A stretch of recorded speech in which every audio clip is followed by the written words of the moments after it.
வணக்கம். இன்னைக்கு ஹிந்து நியூஸ் பேப்பர்ல என்ன முக்கியமான நியூஸஸ் இருக்கு அப்படிங்கிறத பார்ப்போம். ஸோ முதல்ல பார்த்தீங்க அப்படின்னா, சீஃப் ஜஸ்டிஸ் கண்ணா இருக்கார்ல ராஜீவ் கண்ணா, அவரு மே மாசத்தோட ரிட்டயர் ஆக போறாங்க. ஸோ அதனால அவரோட சக்சஸர் அடுத்த சீஃப் ஜஸ்டிஸா யார் வரப்போறாங்க அப்படிங்கிறத இங்க குடுத்துருக்காங்க. ஓகேங்களா?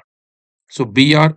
பூஷன் ராமகிருஷ்ணன் கவாய் அப்படிங்கிறவர தான் நெக்ஸ்ட் சீஃப் ஜஸ்டிஸா நம்ம எக்ஸ்பெக்ட் பண்ணலாம். சரிங்களா? ஸோ யூசுவலா பார்த்தீங்கன்னா, சுப்ரீம் கோர்ட்ல 1+33 அப்படிங்கிற கான்சென்ட்ரேஷன் இருக்கும். இதுல சீனியர் மோஸ்ட் மெம்பர வந்து அடுத்த சீஃப் ஜஸ்டிஸா வந்து அப்பாயிண்ட் பண்ணுவாங்க.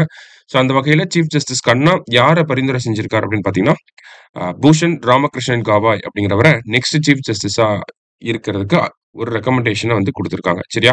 ஸோ இவரு கவாய் வந்து பார்த்தீங்கன்னா, 52nd சீஃப் ஜஸ்டிஸ் ஆஃப் இந்தியாவா இருக்க போறார். ஸோ பிரசிடென்ட் வந்து அப்பாயிண்ட் பண்ணுவாங்க. ஆர்டிகிள் 124 சப் கிளாஸ் 2 படி பிரசிடென்ட் வந்து சீஃப் ஜஸ்டிஸ் ஆஃப் இந்தியாவா அப்பாயிண்ட் பண்ணுவாங்க. நெக்ஸ்ட் மந்த் இந்த அப்பாயின்ட்மென்ட் இருக்க போகுது. சரிங்களா? ஸோ அதுதான் இங்க குடுத்திருக்காங்க. அடுத்ததா பார்த்தீங்க அப்படின்னா,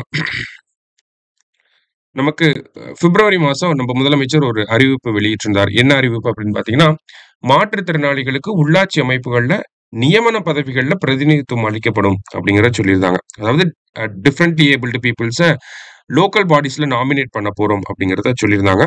ஸோ அதற்காக 2 மசோதாக்கள இந்த இடத்துல தாக்கல் பண்ணியிருக்காங்க. 2 சட்ட திருத்த மசோதாக்கள.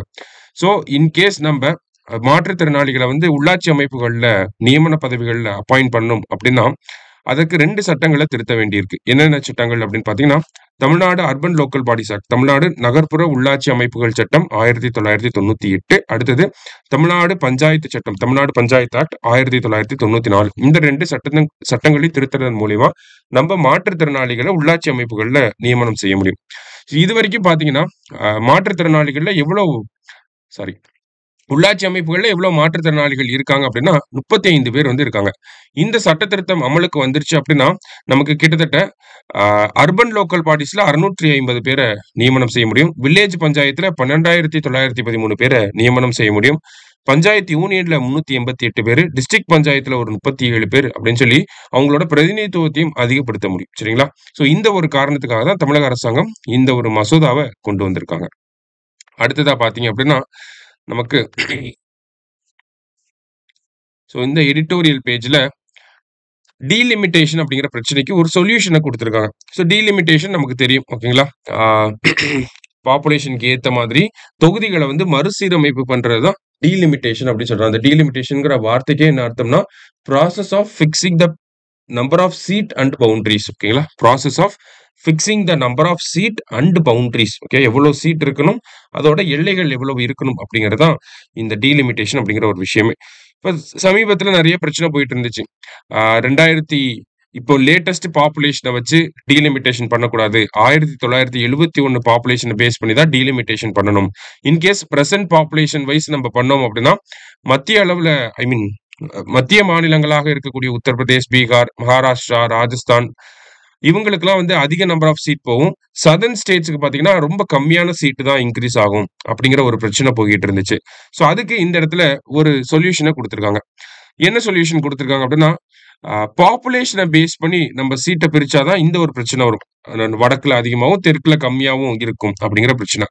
இதுவே நம்ம டிகேடல் குரோத் ஆவரேஜ் அப்படிங்கிற இந்த விஷயத்தை எடுத்து பண்ணோம் அப்படின்னா, நமக்கு பெரிய அளவுல சேஞ்சஸ் வந்து இருக்காது. மோர் ஆர் லெஸ் எல்லா ஸ்டேட்டுமே நம்மளால சாட்டிஸ்ஃபை பண்ண முடியும்.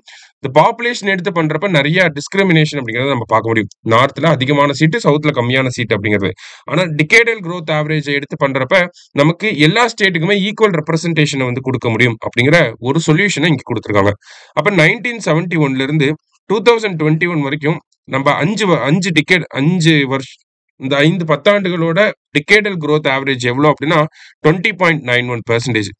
இதை பேஸ் பண்ணி நம்ம லோக்சபா சீட்டை கால்குலேட் பண்றப்ப எவ்வளவு சீட் வரும்னா 656 சீட் வரும். இந்த நம்பர் ஆஃப் சீட்டை நம்ம ஒவ்வொரு மாநிலத்துக்கும் பிரிச்சு கொடுக்கறப்ப எவ்வளவு வருது அப்படின்னு பாத்தீங்கன்னா, இப்போ உதாரணத்துக்கு 543 சீட் இருக்கு. இதுல உத்தரப்பிரதேஷ்க்கு எவ்வளவு சீட் இருக்குன்னா 80 சீட் இருக்கு. ஓகேங்களா? இது எந்த பாப்புலேஷனை பேஸ் பண்ணி 1971 பாப்புலேஷனை பேஸ் பண்ணி இருக்கப்ப. அதோட 80/543 அது பெர்சன்டேஜ் வைஸ் போடுறப்ப உத்தரப்பிரதேசோட ரெப்ரசன்டேஷன் 14.73%. அதாவது லோக்சபால உத்தரப்பிரதேசோட ரெப்ரசன்டேஷன் அப்படிங்கிறது 14% இருக்கு. இதுவே தமிழ்நாடோட ரெப்ரசன்டேஷன் அப்படின்னு பாத்தீங்கன்னா நம்ம 543ல 39 சீட் வந்து வச்சிருக்கோம். நம்மளோட ரெப்ரசன்டேஷன் 7% இருக்கு. இதுதான் கரண்டா இருக்கிறது. இதுவே நம்ம டிகேடல் growth ஆவரேஜ் எடுத்து போடுறோம் 20.9% எடுத்து போடுறப்ப என்ன ஆகுதுன்னா உத்தரப்பிரதேஷ்க்கு 80 சீட்டா இருக்கிறது 97 சீட்டா இருக்கு. ஆனா அவங்களோட ரெப்ரசன்டேஷன் அப்படிங்கிறது அதேதான் 14% இங்கேயும் இருக்கு, இங்கேயுமே 14% தான் இருக்கு. இப்ப தமிழ்நாடுக்கு எடுத்துக்கிட்டீங்கன்னா 7.18% இங்க இருக்கு, இங்க 7.17% இருக்கு. 39 சீட் அப்படிங்கிறது 47 சீட்டா இன்க்ரீஸ் ஆகுது. அப்ப இந்த ஒரு ரெப்ரசன்டேஷன் இங்க 8.84 இங்கே 8.84, 7.7 இங்கே 7.7, 7.3 இங்கே 7.3. அப்ப நம்ம பாப்புலேஷனை எடுத்து பண்றப்ப டிஸ்கிரிமினேஷன் வருது. ஆனா டிகேடல் growth ஆவரேஜ் எடுத்து பண்றப்ப எந்த ஒரு டிஸ்கிரிமினேஷனும் வரல. நம்மளால லோக்சபா சீட்டோட எண்ணிக்கையும் இன்க்ரீஸ் பண்ண முடியும், சரியான முறையில ரெப்ரசன்டேஷனையும் கொண்டு வர முடியும். சோ இந்த ஒரு பேசிஸ்ல பண்றப்ப 543 அப்படிங்கிறது 656 இன்க்ரீஸ் ஆகும். மோர் ஆர் லெஸ் எல்லா ஸ்டேட் கவர்மெண்ட்டையும் நம்மளால சாட்டிஸ்ஃபை பண்ண முடியும் அப்படிங்கிற ஒரு சொல்யூஷனை கொடுத்துருக்காங்க. ஓகேவா? இப்ப நமக்கு மெயின்ஸ் பாயிண்ட் ஆஃப் வியூல டீலிமிட்டேஷன் பத்தி எழுதிட்டு சஜஸ்டிவ் மெஷர்ஸ் அப்படின்னு கேட்டாலோ இல்ல நம்மளே வே ஃபார்வர்ட்னு போட்டு கூட இந்த டிகேடல் growth ஆவரேஜ் பண்றப்ப இந்த மாதிரியான ரெப்ரசன்டேஷன் இருக்கு அப்படின்னு சொல்லி உத்தரப்பிரதேசையும் தமிழ்நாட்டையும் எக்ஸாம்பிளா எடுத்து கோட் பண்ண முடியும். சரிங்களா? ஒரு பாக்ஸ் கண்டென்ட்டா கொடுக்க முடியும் நம்மளால. சோ அதுக்கு நோட் பண்ணி வச்சுக்கோங்க. சரியா? அடுத்ததா பாத்தீங்க அப்படின்னா நெக்ஸ்ட் இந்த இடத்துல நமக்கு புதுசா ஒரு விஷயம் பண்ணியிருக்காங்க. என்னன்னா நம்ம ஏடிஎம்ஸ்லாம் இருக்கு இல்லையா? ஸோ ஏடிஎம்ஸை வந்து மூவிங் ட்ரெயின்ல ஏடிஎம் ஃபிக்ஸ் பண்ணி ஒரு எக்ஸ்பெரிமெண்ட் வந்து பண்ணியிருக்காங்க. ஓகேவா?